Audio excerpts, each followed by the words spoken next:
think the AI piece as it is today is a bit of a double-edged sword. So pros and cons, but we can't just limit the use of AI to automation. I think we miss an opportunity if we're not using AI to innovate or enhance experience. How do you give that white glove exec-level experience down to someone who's 5 years into their career? Something that's distinct, something that makes them want to come and work for your brand versus the other brands in your industry sector. So we've started a piece of work, we've given it a name, we called it Human Hiring. And it is about, it's about foregrounding experience. It's about making some of those choices, wanting to codify what a great experience looks like. And wanting that to be consistent. We went and scanned the universe for what great looked like. And we didn't stop within our industry sector in banking or within recruitment. From a human-centered design perspective, what are the principles that we need to apply? And we've been quite disciplined about it. We've come up with sort of 6 rules of the road that we want our recruiters to keep front of mind. We haven't gone top down. So we haven't said, here's how you do human hiring. We've talked today, about sort of 6 principles that can be applied, but we've asked our recruiters to apply them. We talk a lot about caring about the details, and we'll often reference a brand like Uber, who are known for their EX. We've also been using a little bit of psychology in the way we're thinking about human hiring. So Daniel Kahneman's work on the peak end rule. We've drawn a lot of reference. There's a great book by a restaurateur called Will Guidera. It's about his journey with the restaurant that he took from being a very good high-end restaurant to the best restaurant in the world. And back to that idea about how can we wield AI, how can we wield better tech to enhance experience rather than diminish it.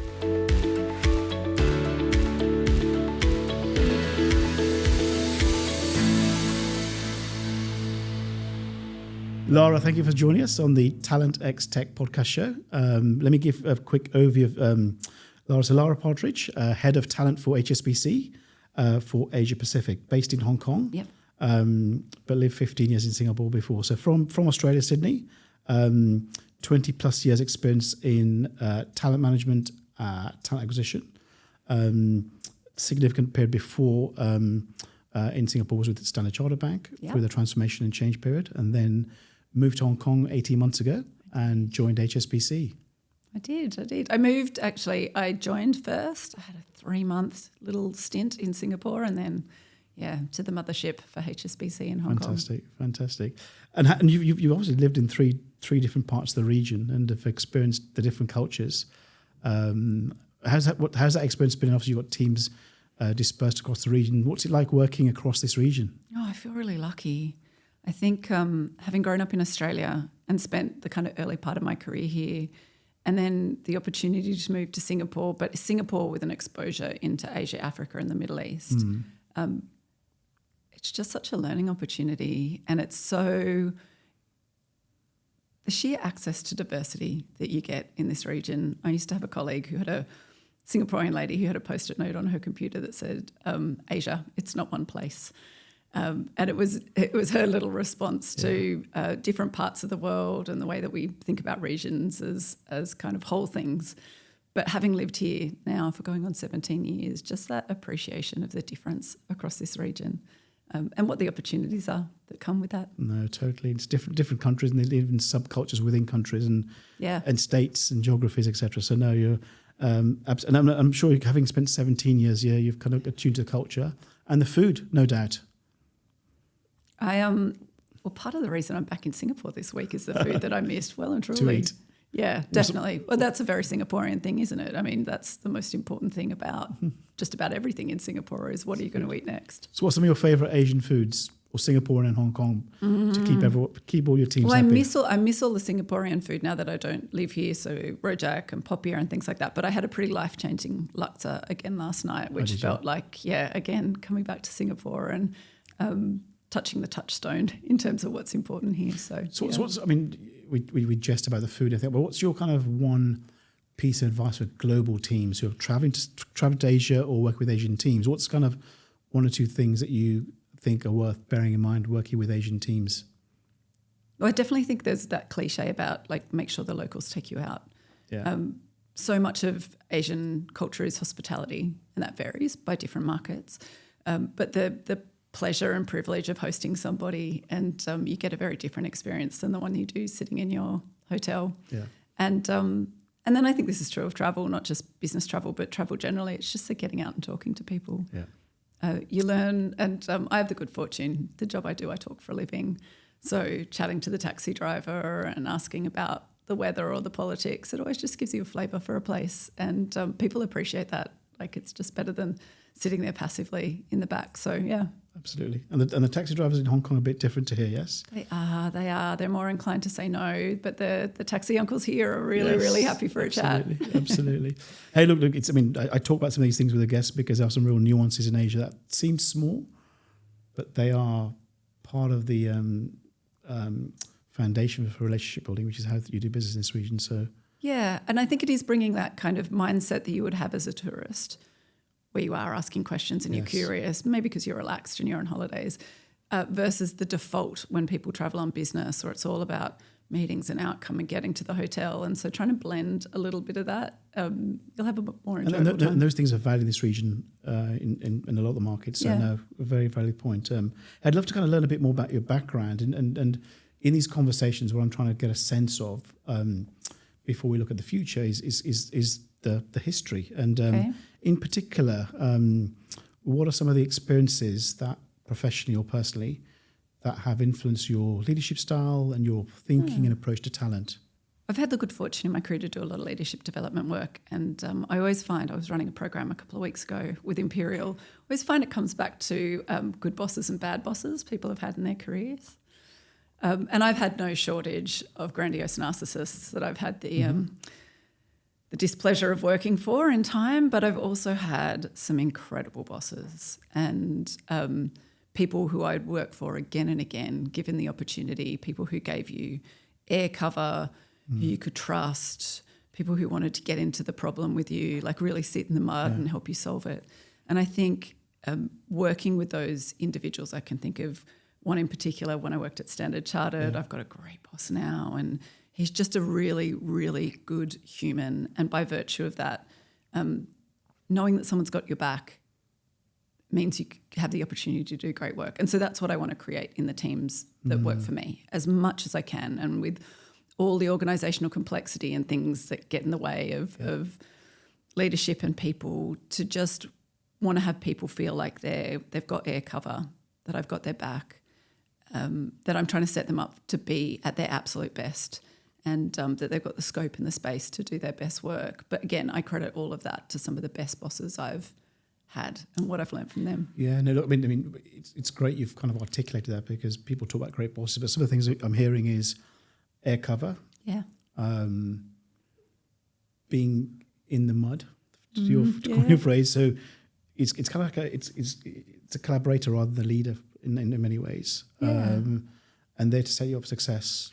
And so those three elements are the things that you're trying to lead with, I take it by, in terms of example. I value them, and it's always enabled me to do better work. And so to be able to pay that forward, I reminded a boss of mine who I caught up with, we haven't worked together for years, going into a meeting one time and him challenging me, or the room challenging me to do something completely new. And I remember we did all the right things in the meeting, and I walked out and I said to him, I don't think I know how to do that. And he just turned around and didn't miss a beat, because he totally had my back. And he was like, just jump into the white space. You've got this. And so that kind of support, that kind of confidence, you can do all kinds of things when you've got that. Yeah. I mean, can you just elaborate on that? Again, this has your back is a bit of a throwaway statement. What does that look and feel like to your teams and in the work you do? Yeah, I think it's about making sure that there is space for people to work. Yeah. Occasionally you need to zoom 2 feet off the ground and help someone with specificity in a problem. But I think the job of a leader is mostly to try and stay 50,000 feet in the air and to provide, I mentioned air cover, but to create that sort of safe space where people can make decisions, make mistakes, try things out, and use their discretion to figure out what the right thing is, as opposed to be endlessly relying on being told what to do. Again, I think that's just how better work comes about, when people are getting the opportunity to work at the top of their own craft, that top 10% of what they're capable of. Yeah. I mean, thank you for sharing that. The reason I'm kind of probing, because I think you're kind of, the things you're talking about in terms of safe space, try things, is kind of where we're going in many ways, because we're in some cases in uncharted waters in the way we're doing work, yes. And so with that, it kind of pivots quite well to my kind of where I was going to go next, which is really where we are now in terms of AI and digital disruption.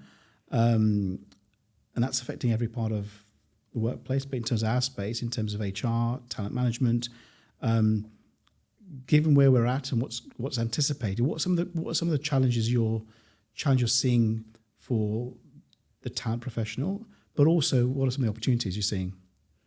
I think the AI piece as it is today is a bit of a double-edged sword. So pros and cons. Mm-hmm. I think on one hand, there's incredible efficiency. And if I think about the recruitment space that I operate in, the gains that we can get there are amazing, contrasted with, you mentioned 20-year career. I started my recruitment career when people faxed and posted their CVs in. So the pace of change to now really is, and I am carbon dating myself well and truly there. But so the efficiency gains are huge, but you've got to be very careful not to overplay that strength and tip into screen out over select in.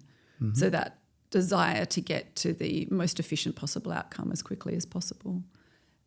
Similarly, I think so much of what we're gaining in talent and HR and talent acquisition around automation is amazing. The way we can workflow process things today and dish up information, but we can't just limit the use of AI to automation. I think we miss an opportunity if we're not using AI to innovate or enhance experience. Yeah. And yet it is kind of tempting to just sit in that efficiency automation space because it feels like such a gain and such an upside. Yeah, no, look, you make a very valid point. And that maybe in terms from an investment point of view is where the ROI is seen initially. Yeah. From the CFO perspective, in terms of efficiency, automation, cost, time to hire. Yes, time to hire, yes. But what you're saying there is very valid. There's an opportunity to innovate and enhance experience to candidates in particular, I would imagine. Yeah. Talk more about that. Well, I think I reference this a lot actually when we're talking about it at work. If you can think about a 5-star experience you have, people's brains often go to holidays or maybe a chance at business class travel or a really amazing restaurant meal. And what is it about that really stood out? And it was either something that was personalised or surprised but when you think about that, the conversation then goes to, well, how likely were you to buy again or go back to that place or recommend to somebody else? And so this idea of what a really great experience can do and change about something.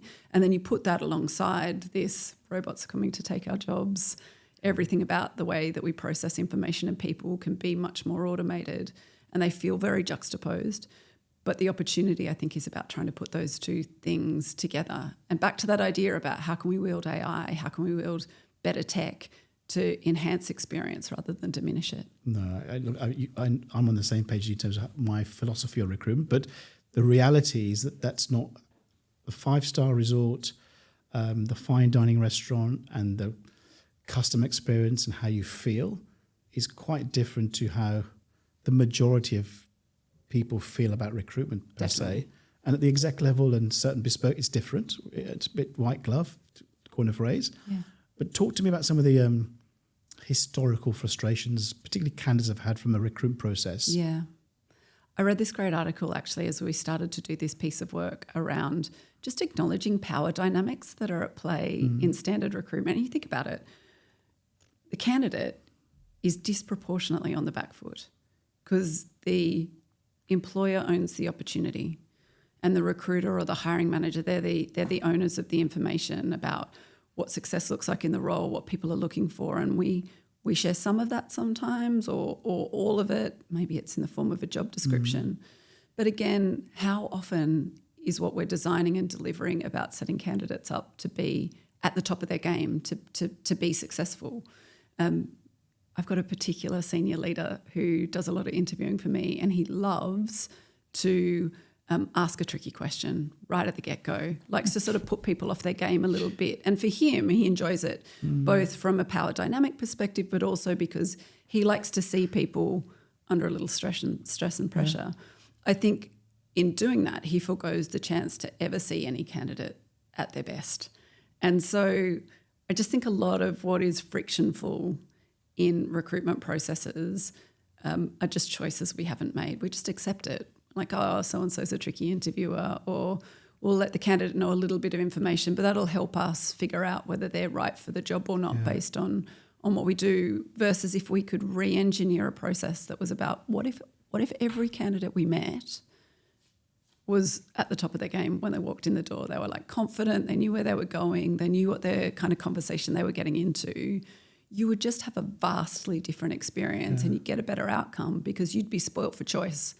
You're picking people at their best as opposed to picking people who are surviving or making it through your recruitment process. Who are surviving crazy questions because the hiring manager likes to ask quirky questions. Yes.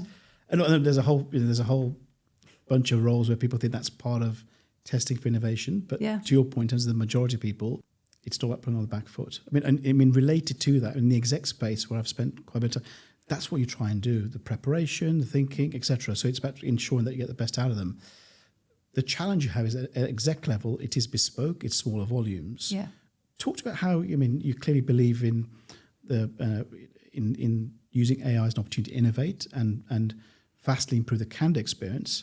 How do you translate that into a volume recruitment and the scale at which an HSBC is? Talk about how A, the challenges, and B, how you're thinking about innovating in that space. Yeah, I think the point you make is actually really interesting, the contrast between exec and volume and actually the work that we've done on experience. It's been challenging in both spaces, but for very different reasons. Okay. So we've started a piece of work, we've given it a name, we called it Human Hiring, and it is about, it's about foregrounding experience. It's about making some of those choices, wanting to codify what a great experience looks like, and wanting that to be consistent. So we want that to be true in our business in Bangkok, as well as we want it to be true in our business in Hong Kong, or if you interview with us in London. And so we've started this piece of work trying to think about, well, what would it take? What needs to change about what we do? What needs to be prioritised?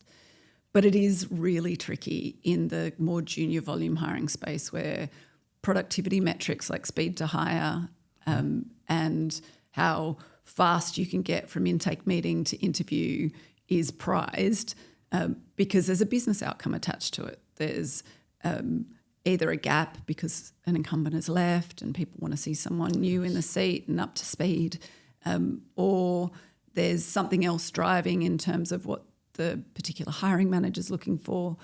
And it's very easy at that level of recruitment to try and treat everyone a bit like a commodity, the sort of one-size-fits-all piece. And one of the pieces of language that we've picked up and that I really like in this is, how do you still create a one-size-fits-one experience, even if it's at a junior grade, whether it's grads or entry level? How do you give that white glove executive level experience down to someone who's 5 years into their career, something that's distinct, something that makes them want to come and work for your brand versus the other brands in your industry sector that are similar, just a different coloured logo. So there's that piece that I think is really important. Walk me through I love the phrase. What I'm trying to kind of showcase here is the human side of digital transformation. Yeah. That's what this podcast is about, right? And you trying to kind of making candidates feel like humans rather than process is awesome. Walk me through what that looks like in terms of the journey you're on, the stage you've been through, and some of the challenges and learnings from that. Well, the challenges bit has been really interesting because we've definitely learnt by doing. Yeah. So we're doing the same thing all other big brands are doing at the moment. We're upgrading our tech stack. We're thinking about how we organise. Mm-hmm. We've put a big focus on employer brand, which I think most brands now have to do. You can't just sit on the laurels of your corporate brand. But we've made this conscious choice to make the fourth pillar of our strategy experience. And so to do that, we went and scanned the universe for what great looked like. Yeah. And we didn't stop within our industry sector in banking or within recruitment. So a lot of the inspiration we've drawn has been from hospitality, has been from high-end aviation, high-end retail. And we've thought from a human-centred design perspective, what are the principles that we need to apply? And we've been quite disciplined about it. We've come up with sort of 6 rules of the road that we want our recruiters to keep front of mind around how do we personalise things, how do we pay attention to the details so that not one of many but one of one experience is true. We've thought a lot about the fact that there's whole parts of recruitment that are terrible experiences whether you're getting rejected for a role just as you've typed it in for LinkedIn and then something automated gets spat back to you, or whether you've invested tens of hours to get all the way to final interview process only to find that you're the silver medalist. There's parts of that that are just by their nature very disappointing. But how could we design for that? How can we offset that and think about what's the best type of experience we could create in that moment? And so learning about some of that along the way has been super interesting. I think as well, you mentioned exec, and I think it's a trickier space for this sort of experience mindset, again, because a lot of the default position is white glove, but I also think white glove in senior hiring is table stakes. It doesn't differentiate you. And if someone new is joining your team, they're just bringing their white glove experience from whatever company they're working for. The white glove is a bit of a... so, I mean, for those that haven't worked in the exec space, white glove is... it's high touch, but it depends on what you describe. And I'll give you give an anecdote. When I was at Microsoft, we had a white glove service. In the US, that often meant there's a phrase called escorting, because it's a campus. And so what happens is that it was in a hybrid work environment, which is normal there.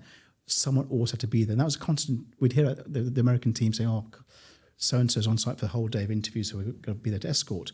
When COVID happened, there was no escort. Yeah. And so those of us outside the US said, "What do you mean you have escort? I've got someone interviewing in Bangkok or in Sydney. I'm not there." But it's about kind of to make it scalable. It's about exactly what you said there. How can you personalize it? How can you treat it like a human and prepare them for success? Yeah. And it's not going to be, 80-20, it's not going to be perfect every time. So it depends on how you define the white glove. I like that thing you said there. It's about defining what the recipe is for the type of experience you're trying to create. So caring about the details, again, table stakes in very senior hiring. You have to know the people and you have to know the match to the role and their experience.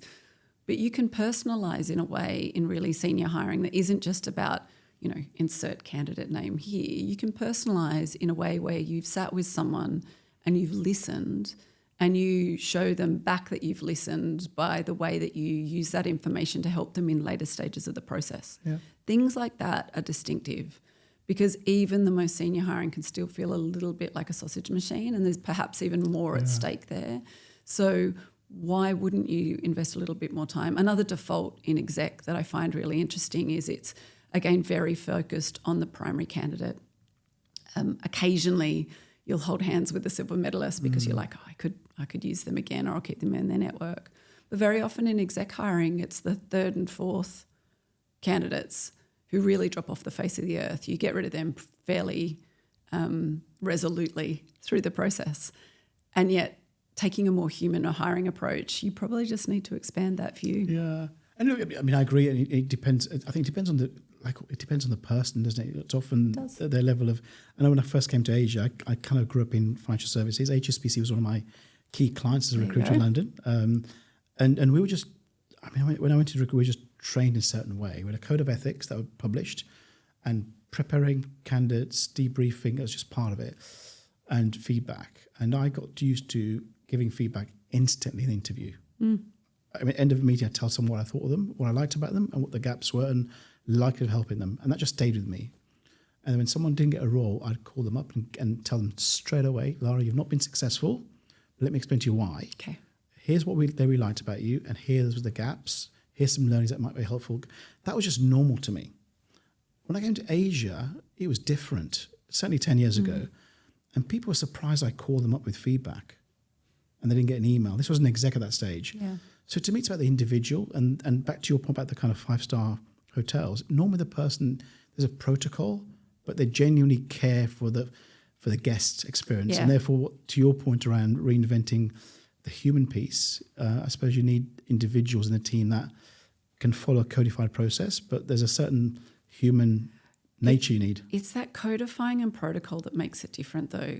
There are people in my business who are doing exactly what you just described, offering an epic candidate experience, but they're individualized. They're like, I call them random acts of heroism, but they're inconsistent and person dependent. And so if you're an organisation trying to put together what an experience of your brand looks like and using that kind of marketeer mindset, that codification, that protocol, that is fundamentally it. And again, back to that executive space. If I reflect on the team that we've got internally, they're amazing, and their careers award-winning exec team, yeah, and they have the most impressive backgrounds, but they do have very different backgrounds, and so dealing with person X is very different from dealing with person Y. Whereas I think what we're trying to do is put together something that's a little bit more consistent, correct, and also particularly in the exec space, taking the best of what people do. So what you grew up with and what you knew to be true about feedback, well, does your counterpart do the same thing? And if not, why can't we share that as a piece of consistent best practice? So it's pinning down those things that make a difference and getting them sort of industrialized across the team. And it's also, I mean, we live in a place where people do move on, and if person X is really good at that part and they leave, then so in terms of that codification ensures consistency but scalability as well. Yep. And what are some of the, if you're able to kind of share, what are some of those protocols that are consistent? You mentioned the 6 elements, I think. Yeah. So one of them is a principle around generosity. So it's about this idea of do, say, or give more of something. And it's just that little bit of unexpectedness that people respond to. And again, if you go back to that 5-star hospitality experience, that little bit more of something is always well received. Generosity is just it's a kindness. One of the other ones we're playing with, and this is a very tricky thing in a highly regulated banking environment, is the idea of breaking the script. So this piece about doing something that's unexpected, the nature of our candidate base is invariably they've interviewed with a blue bank or a blue and green bank or whatever. And there's a lot about our processes and practices that are very similar. Whereas if we're making a conscious choice in the way that we think about experience to break the script and do something a little bit more unexpected, and it could even be back to that idea of helping candidates be at their best, just disproportionately investing time to help set people up for interview. Those sorts of things. Again, we've done a lot of referencing outside the organisation. We, when we do our training, we talk about Southwest Airlines, and they had a business case where they found that people who are on their flights who listen to a funny flight announcement as opposed to the standard one would actually fly 1.5 times more in the following year. And so they did the maths and figured out that there was millions of dollars in additional revenue associated with kind of nailing this idea of breaking the script. And if you're ever having a bad day, go on Google Southwest Airlines flight announcements. They're hilarious. Yes. And they've made this part of their brand. Yeah. And so how might a big bank like the one I work for, how might we think about doing that? And then also doing it in a way that's culturally appropriate in a very diverse organisation. So what we might do around human hiring experience in Thailand might be very different from Singapore. Yes. So having a bit of a global recipe, local flavour type approach, that's been really important too. What strikes me from what you've just said there is it feels like a set of principles rather than rules, yes? It's I mean, that's just kind of my take on it. So the person's got a little bit of, here's a principle, where have you been generous or where have you broken a script in a way that felt right culturally into your style? Yeah, it's like a primer. It's like I used to have an old boss who used to talk about your job was to lay the swim lanes. The stroke that people do once they get in there and swim is completely up to them. Yeah. But as long as you can lay the lanes and get them all swimming in the right direction, that's sufficient. And that's definitely a principle here in terms of if we can help people shape their thinking, but then contextualise it locally or contextualise it based on maturity. Some of our recruitment businesses, I think about our business in Hong Kong, very cutting edge. And yet some of our smaller businesses in other parts of Asia where we're a different type of brand compared to local banks, the required response will be different. So generosity, breaking the script, what else? There's one that a colleague of mine calls managing the moments of misery, and it goes back to that idea that there's parts of what I'm taking notes, by the way. Well, there's parts of a recruitment process that really do suck. And so if you can design for that, if you can be prepared for that, again, in the training example, we make a lot of references to Disney. They're an amazing brand when it comes to experience. And in our research, one of the things that we found was that one of the things that is most commonly registered as a complaint at Disneyland is kids getting to the front of the line and realising that they're too short. Now, in principle, that is user error, right? That's parents getting it wrong and not realising their kid's not 90 centimetres tall. After they've queued up, you mean? After they've queued up for ages. And yet Disney take the experience really seriously and they paid attention to that. So they developed a hack which was to give the ride administrators, I'm sure they've got a fancier title than that, but the ride administrators a pass so they could give it to the child and they could go to the front of the line in the very next ride. Oh. And so manage the moment of misery, right? And so we've also been using a little bit of psychology in the way we're thinking about human hiring. So Daniel Kahneman's work on the peak end rule. He had an incredible career. Most people would know of him for Thinking Fast and Slow, which won him the Nobel Prize. But a lot of his work was focused on experience. And until he and his collaborator, Barbara Fredrickson, had done their work, everyone just assumed that experience was like the average of your memories. But what he proved and tested and retested was this idea that when you remember experience, it's typically the best bits, occasionally the worst bits, and how it ends. And if you think about a recruitment experience or a talent experience, I mean, we have a natural end. You get the job or you don't get the job. We take your application, we don't take your application. But if you can create and design those peak experiences, so offset the negatives, try and create delight in your customer, surprise, manage their expectations, help set them up to be successful, and then you think about how am I going to manage the end of that experience, just bringing some of that sort of principle into the way that we design recruitment processes, that's been really game-changing.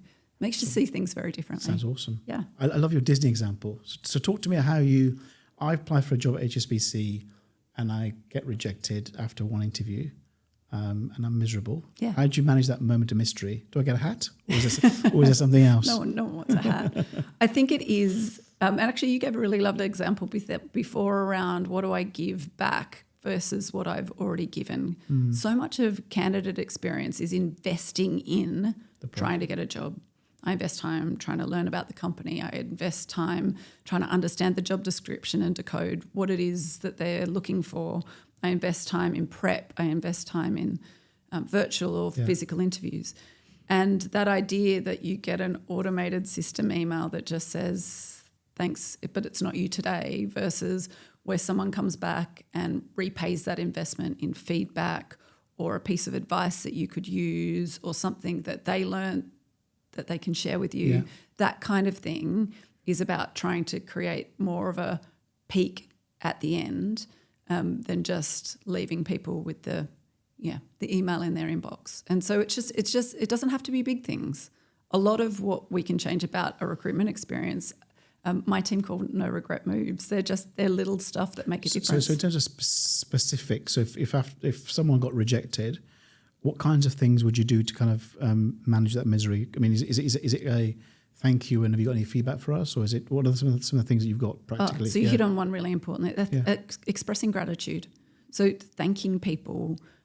Again, a recognition of time and effort that people have put in. And I do think it's that ROI. So I think it's about returning back some aspect, particularly if people have invested time in interview. Invariably, there's no big company out there who isn't getting a hiring manager to provide feedback in the form of notes. And because we're big compliant businesses, it has to be defensible. Why did I pick candidate X over candidate Y? Trying to get feedback for recruiters is hard as it is. Yeah, but to be able to just share that on and to know that, I think it's a really important part of recruiting, which is if this isn't the right role for you, how could I set you up so the next one is? And it's really doing what you're saying, that those recruiters have been doing that, are kind of excellent at that, trying to scale that. And are you using any kind of technology there around that piece? Is there to help scale that and simplify that? Yeah, I think as our technology gets better and we're able to better access information, that's definitely an enabler. I think the other thing that technology will help us do a better job is keeping in touch with people. Okay. At the moment, I think a lot of CMS systems are about putting people into virtual talent pools and then they sit there and gather digital dust. And I think there's a lot of things that we can do with new and better tech about targeting. The number of companies that I've applied to who keep me on their mailing list and then send me out a generic job in IT that has got nothing to do with me. And then 9 months later send me their sort of privacy thing to say, oh, do you still want to be on our database? And in my head, I'm like, I never wanted to be on your database in the first place.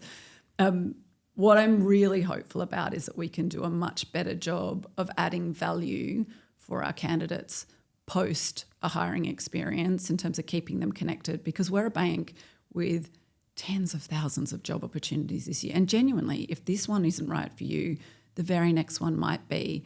And yet a lot of recruitment tech up to this point has required people to go back in the front door, apply again and run the same gauntlet, whereas I'm hoping we can draw a lot better connections. And also, I mean, taking a step back, there's also another piece, particularly if you're a B2C business, right? Like HSBC is, you've got the customers as well. And so the way you deal with someone through the candidate process, right, especially if you're a consumer business, has implications on your brand, but also, I mean, people have brothers, sisters, parents. And so if you're an enterprise business and you're selling to CEOs or COOs, well, they're sons and daughters. So I think what you're saying is fantastic, and it's a question of, like all these things, about trying to scale it.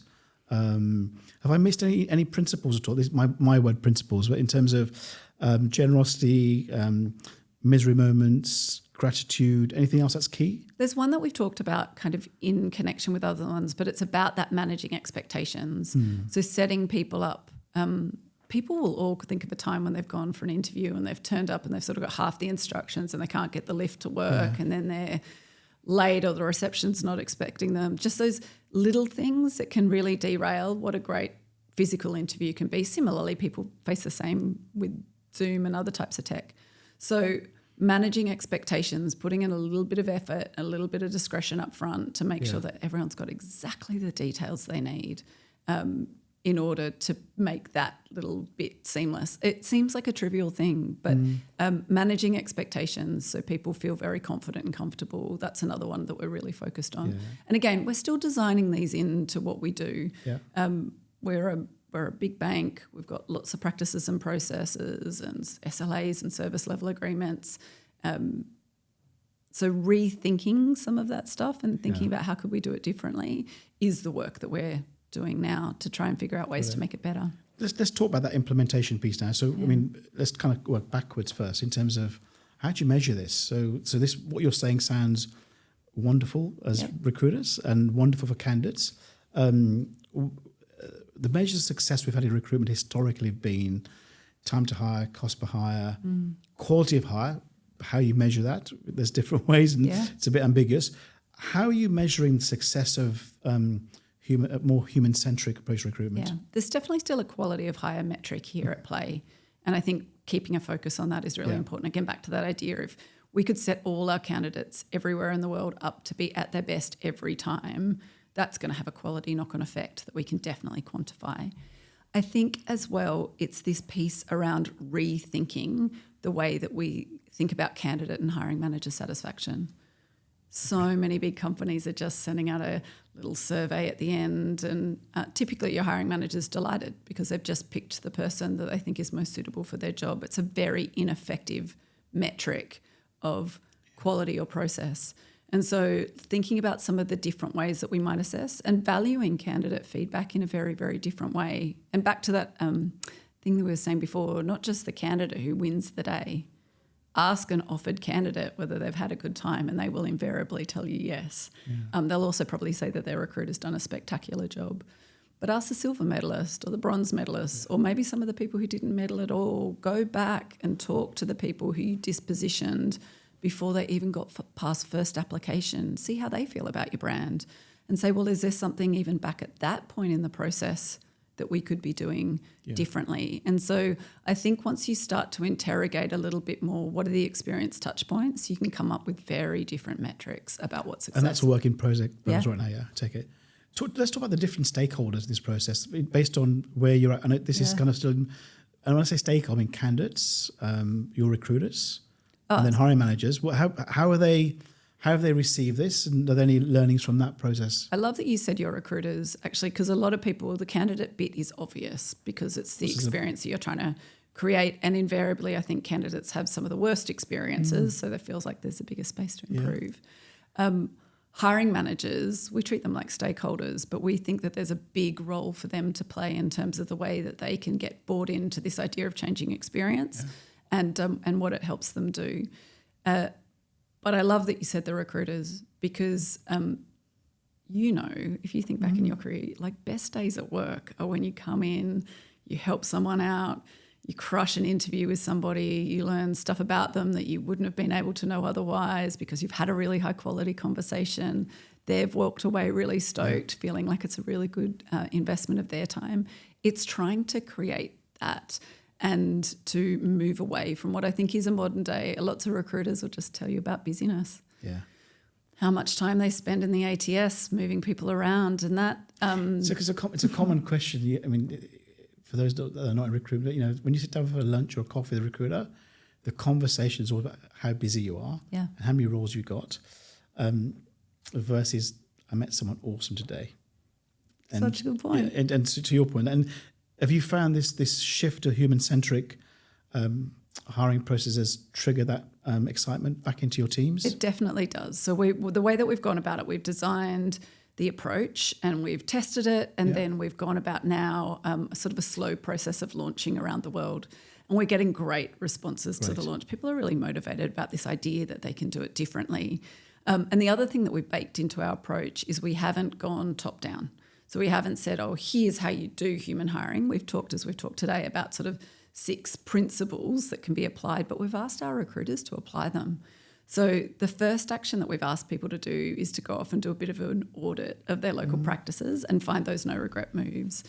And then we've asked them to play them into something we're calling the playbook, where our team in Bangladesh and our team in Singapore are all putting forward what they think are their 2 or 3 best ideas. And you think about it, in my business, we work across 19 markets. If every market came up with 2 or 3 things that they could just change today really easily, not relying on tech or making better use of their tech, we're 60 plus steps forward into offering a better experience straight away. But also being a big organisation, we're notoriously bad at sharing what we do. So the idea of the playbook is that we house these ideas together, and then when we onboard our US business, which we're going to do in Q1, we're like, here's the Asia playbook and there's some ideas in here, and people will look at them and be like, oh, that would work for us and that won't. But it's just that idea of it being iterative and alive. So it's not a fixed thing. It's not a policy document. It's something that the recruiters are making, and they're best placed to, because they're on the ground, they're talking to people all day. So it's trying to do it in a bit of a reverse engineer kind of way. So back in the same way you were about codifying the human experience, if you're giving advice to other organisations who are on a similar journey or want to on a similar journey, what are the 2 or 3 codifying approaches for getting the team on board? I think about, well, one thing that we put a lot of emphasis on is, again, stepping outside our industry sector and stepping outside recruitment, and you finding inspiring examples from brands around the world. Like, we talk a lot about caring about the details, and we'll often reference a brand like Uber, who are known for their EX. You book on their app and it gets you the opportunity to talk about what temperature you want the taxi to be and whether you want a conversation or not. And then you've got both and if you draw a parallel with recruitment, your candidate and your hiring manager, in this case your passenger and your driver, turning up to an experience where both people are on the same level. And so we've done a lot around that, around drawing inspiration from other places. Again, work in progress, but I think empowering the recruiters instead of just telling people what more human hiring would look like, and sitting down with people, having that conversation. We've learned a bunch taking that approach. And then I think the last thing, and it's we've drawn a lot of reference. There's a great book by a restaurateur called Will Guidera. He wrote a book called Unreasonable Hospitality, and it's about his journey with the restaurant that he took from being a very good high-end restaurant to the best restaurant in the world. And he talks about the first time they sat down and looked at their experience in their restaurant, they identified 20 or 30 things they could do better. And then they went back around again and they found 180. And so it's just that preparedness to kind of get in and interrogate your process. And there'll be some no regret moves and there'll be easy things to fix. There's going to be some harder stuff. We've got a big piece of work at the moment about boomerang hiring, bringing back alumni. And there's some tricky parts about trying to build an experience around that, particularly for someone who's worked for you before. Things as simple as, if you worked for us for 5 years and left, come back 2 years later, could we get you your same email address? And it's a small detail. It's a small detail, but and a tricky one to try and navigate against a backdrop of tech. And your desk, but no, a hybrid desk. Yeah, everyone's got a hybrid desk now. Does anyone even have a desk anymore? But just that bit around how do you do some of the things, and some of them are hard, and it's really easy to be like, oh, that'll just go down the organ donor list. We'll put that right at the bottom. Whereas trying to do that, the easy stuff and the hard stuff together to create a better experience, it's a lot of work. And I think just being prepared for that is important. No, so to summarise, from a getting recruiters ready, there's a piece around learning from external, not competitors necessarily. There's a piece around empowering the teams to come up with ideas, and then there's a piece around was a phrase used disrupting. Was that a phrase used for the restaurateurs example? Oh, codify. It was around codifying. Codifying. Got it. And interrogating. So it's this piece around being really prepared to look at your process and not just do the first 3 easy things, but do some of the more tricky, hard things. It might mean changing your tech, and it might mean changing your operating procedure model, or it might mean going off and having a chat to your risk manager about doing something a little bit different. But they're all worthwhile things if they're going to differentiate your brand and have people walking away feeling that they've spent time well. Yeah. This all feels good, and I mean, we agree why we're doing it. The team are bought into it. What's it been like as a leader for you? Because there's some of this. I mean, as a leader, so for talent leaders or HR leaders who are on this journey or want to go on this journey, what's some of the things that have challenged you? It's tricky when it's your idea to not get too far ahead of everyone else in their thinking, and this isn't limited to this particular topic. This is generally when you've invested time and you're on step 10, but you've got to come back and meet people at step 1, and also sit with them and learn about what's difficult, easy or difficult. It's very easy as a leader sometimes to sit 50,000 feet in the air and be like, oh, this should be really easy to implement. Yeah. But being able to go back down 2 feet off the ground, spend time with people, think about what gets in the way, help them think about what's the narrative for their stakeholders. It's all very well and good in a talent acquisition bubble for us to all be like, isn't this a great idea? But how are you going to sell it to the stakeholders in a busy India business where volume of candidates is their problem? Yeah. And so it's about, a good friend of mine would call it being prepared to go slow to go fast sometimes. And that's difficult as a leader, particularly when you've got the North Star very clear, you're on track, you know what step 10 looks like already. To be prepared to slow down and sit with people in the implementation, that's always a challenge. No, it's a nuanced approach. It's not as straightforward as it seems. But I'm just kind of reflecting back on a conversation at the start where you talked about some of your influences in terms of your style, and you talked around learning how to give air cover, how to be in the mud with teams. How are you applying that? I mean, I'm sure there's elements of that learning you're applying through this period now. Can you kind of talk more on that? Maybe less about sitting in the mud with people, because like I said, we're trying to make a positive change here. It's got a lot of good intent and it's got a lot of good outcome for all the stakeholders that we talk about, recruiters and candidates and hiring managers. I do think, just to the piece we were talking about then about coming up with the idea, the preparedness to rethink things. One thing I've learned, again, going back to some of the greatest bosses that I've had and worked with, is that we come up with better ideas together. Yeah. And yet a real trap of trying to be a leader, and often people seek this from you, they enjoy it, where a leader just comes along and says, okay, we're marching in this direction. That isn't necessarily how the best ideas get created. It isn't necessarily how in this particular piece of work around human hiring, we're going to get to the outcome we want. And so it's just being prepared. I heard a senior leader say something just the other week about having ideas but holding them lightly, which I love as a turn of phrase. This idea of being able to say, okay, well, we know what the North Star is for what we want to try and achieve with human hiring, but let's do this together. Like I say, empower our recruiters, let's take their input, and let's be prepared to change our idea as we go. And we had a very clearly laid out sort of execution plan that we have pivoted within the last 2 months, because people are going at different paces, and if we want to get to where we want to get to, we're going to have to get there differently.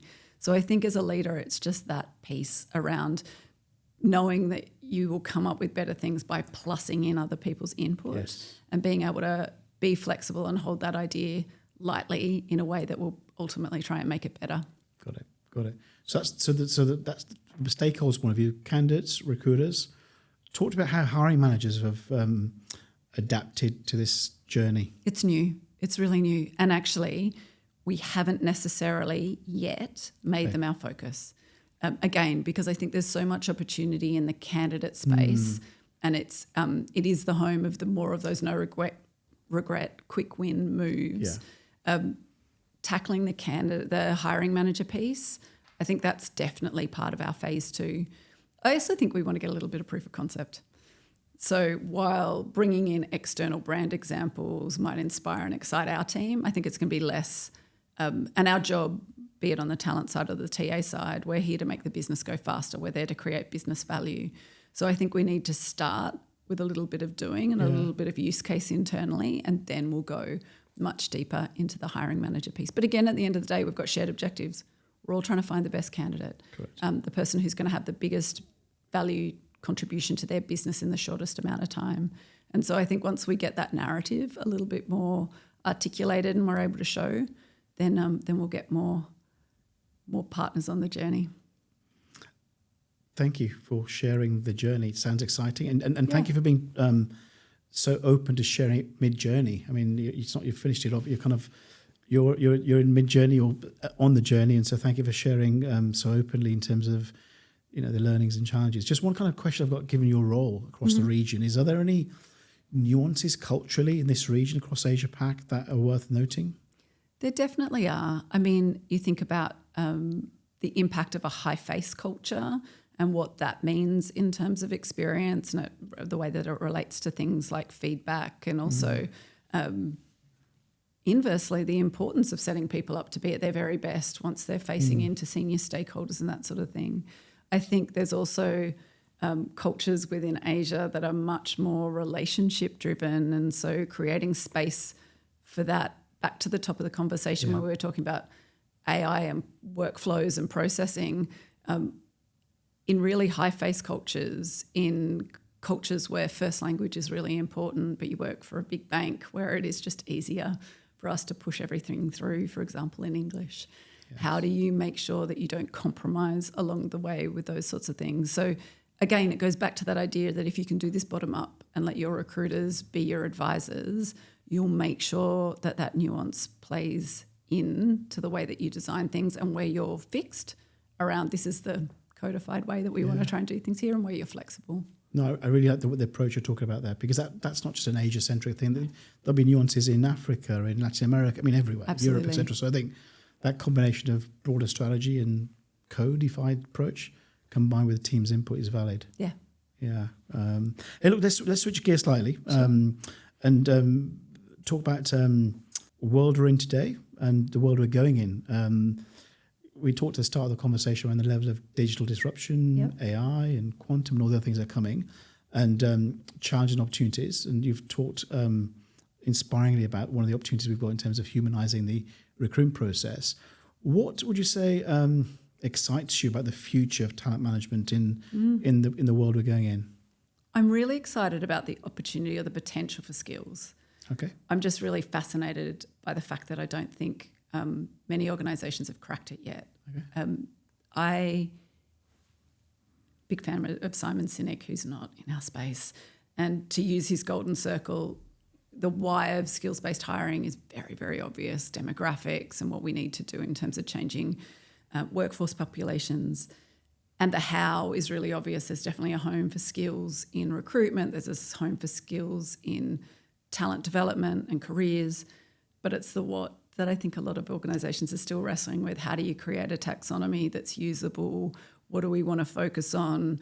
What do we get off the shelf? What do we make ourselves? And so what I see a lot in the skills-based work at the moment, even though AI has so much potential to make it easy, and actually a lot of the tech is starting to leap ahead of organisations. We're bringing in tech that will allow us to infer skills in a way that we're maybe not even ready for.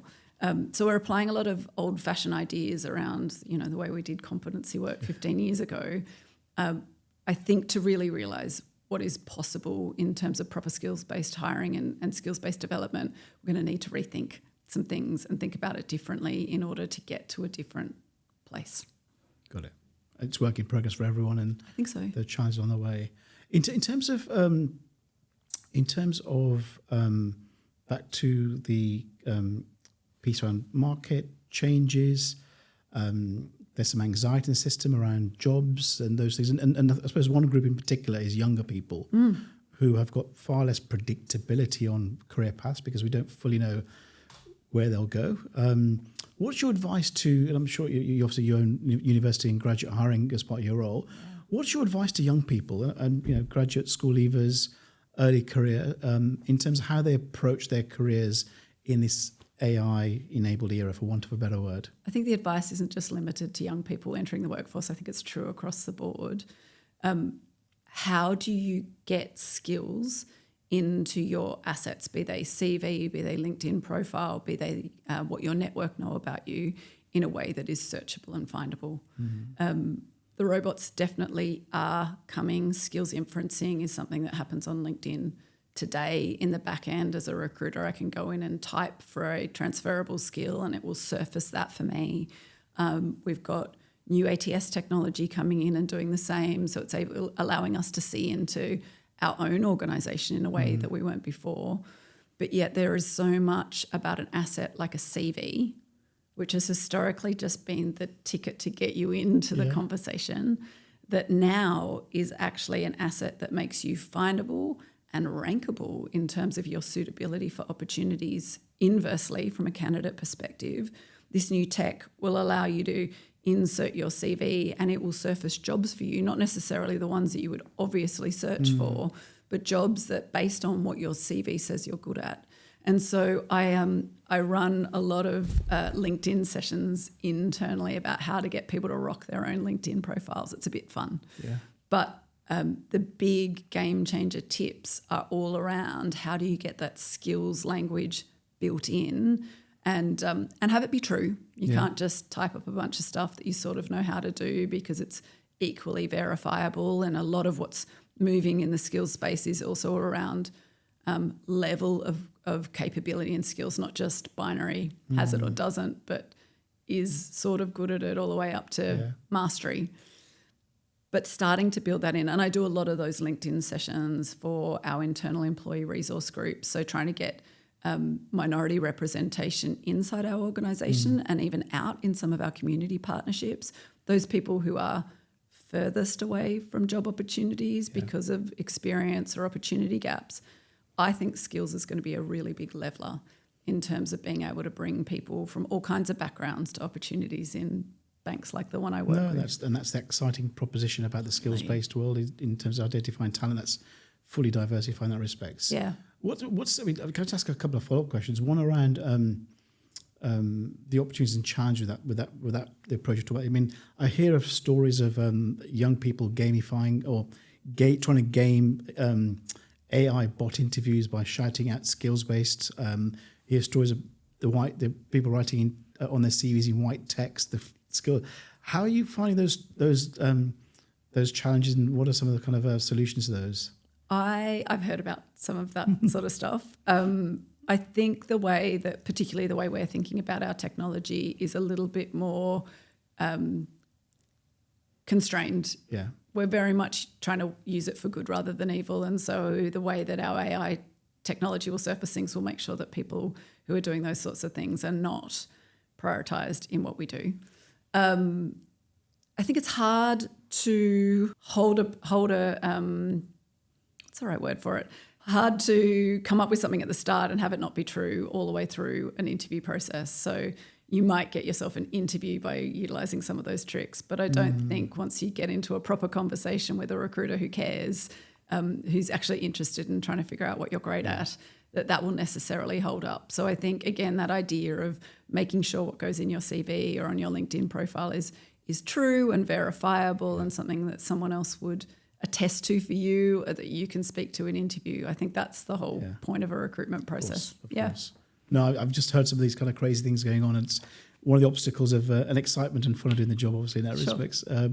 If I was kind of move towards wrapping up the conversation, I'd love to kind of bring it back to the conversation from the start and this last conversation. Is really, if you were to give yourself some advice back in Sydney when you were graduating, and there wasn't a thing called AI, and maybe not some of the tech we've got now. Knowing what you know today about where the world and the market's gone, what advice would you give to your 21 or 18-year-old self? That's a really good question. I think there's something about being curious and taking opportunities that I think, if I reflect back on the things that have been really crucible change moments for me in my career, they've always come with a little bit of a yes, what's the question style approach to things.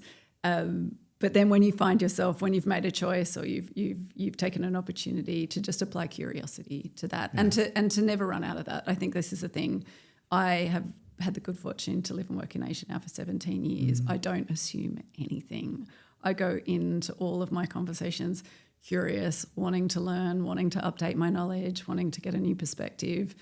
You can't learn Asia, and you shouldn't try. And so I think that little bit of being prepared to take opportunities and then applying curiosity to those opportunities are the things that have given me some of the best bits of my career. And so, yeah, I'd be encouraging to that girl who I think had probably been overseas about 3 times at that point, to jump and into the white space, to use the terminology of my old boss, and go and get some new opportunities and learn while she was doing it. What a wonderful piece of advice. So be curious, be open to opportunities, jump into the white space. Yeah. That's probably quite apt for this new era that we're walking into. Quite. Isn't it? Lara, thank you so much for your time. Oh, such a pleasure. Fantastic conversation. Thanks and great learning for me as well. Fabulous. Thanks so much for having me. Pleasure.